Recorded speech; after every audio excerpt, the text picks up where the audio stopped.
Dutch architect Rem Koolhaas, who's designed striking buildings in many of our greatest cities, is going country. Seth Doane explains. This star-studded opening at New York's Guggenheim Museum in February was a glitzy kickoff for a thought-provoking exhibition, one with a few twists. It's a show at an art museum with virtually no art, with a subject, the countryside, being presented in the middle of a city.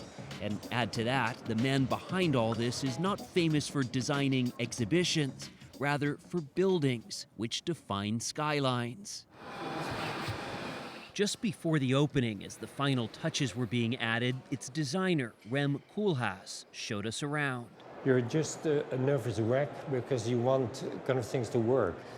The Dutch architect's highly anticipated show is aimed at bringing focus to life outside cities, which you may be interested to learn make up just 2% of the Earth's surface. The topics range from changing economies to climate. We have kind of really neglected to look at the countryside and to understand the enormous changes that are taking place there. We first met Koolhaas in the Netherlands. You really change the waterfront. At the headquarters of his firm, OMA, where he explained why these days he isn't thinking much about the urban landscapes that have dominated much of his career. The next phase of architecture will not be about building more skyscrapers or more apartment blocks or more museums, but that it will really be how do we kind of relate to an enormous amount of machinery. Koolhaas is fascinated by giant factories and distribution centers, in particular those in the Nevada desert, vast expanses where human workers are dwarfed by robots and machines. Rem Koolhaas is now thinking about the Walmart distribution facility?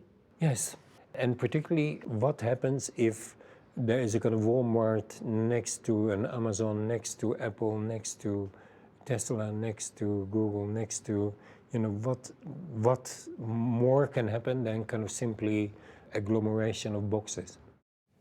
He rejects the label starchitect and thinks the notion of a celebrity architect contradicts the profession. What inspires me is the need of others.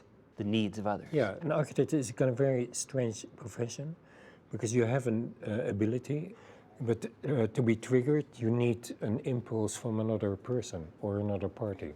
We are waiting for a phone call. Still, he's not exactly waiting by the phone at this stage of his career. When he received architecture's top honor, the Pritzker Prize in 2000, the committee noted Koolhaas seems so in tune with the future. He certainly put a futuristic mark on Beijing's skyline with his CCTV tower, home to China's central television. But for the dazzle of his work, Koolhaas is content in his humble hometown of Rotterdam, which was destroyed in World War II and colorfully rebuilt. We live in a kind of remarkable, attention-free environment. The people around here don't care that you are who you are, that you've done what you've done? No, absolutely not. And that helps your business? Well, it maybe not my business, but it helps me. It's a very sophisticated piece of engineering. The unassuming Koolhaas doesn't need to brag to stand out. His buildings do that for him. You can see it from a great distance, either coming from the north or coming from the south. He knew many would see this one on the Rotterdam waterfront from a passing car. The bridge was a given. So Koolhaas designed it with that in mind. The structure appears to change shape as you drive by. The building sits between projects by fellow design titans, Italian Renzo Piano and Brit Norman Foster, creating a showcase of modern architecture. It becomes an adult. As soon as I'm finished, it's no longer me, but it's the public domain. It becomes an adult, you said? Yeah. Like it's your baby as you're designing it? Yeah, exactly. And then I need to disconnect. And one way he disconnects is by shifting his focus. I find it really incredibly important to learn from fashion. He's designed stores for fashion giant Prada in New York and Beverly Hills, and a museum for the Prada Foundation in Milan. the movement between different fields is really crucial for nourishing. Koolhaas says unlike architecture, which can be a painfully slow art, settings for fashion shows give him instant gratification. Many of the buildings, the timelines are so long. Then you go to looking at a fashion show where it's all about one evening. 8 minutes. 8 minutes. Yeah, 8 minutes. At his Rotterdam office, he's created an in-house think tank of Harvard students who come to study the questions he seems to constantly have in mind. What's next? What's ahead?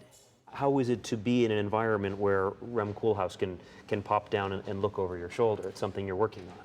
I mean, it's very exciting. You know, at first there's a sort of star power, but Rem is very down to earth. Now at the Guggenheim Museum, the 75-year-old Koolhaas is posing questions to visitors too, says curator Troy Conrad-Therian. He's been at the forefront of thinking about cities for 50 years, so he knows how to look at things, turn them upside down, and see them in a way that nobody else can see them, and now he's doing that for a totally different territory. So it's no surprise that as he considers the future, Rem Koolhaas, master of the modern city, finds himself looking back beyond the skyline, toward the countryside.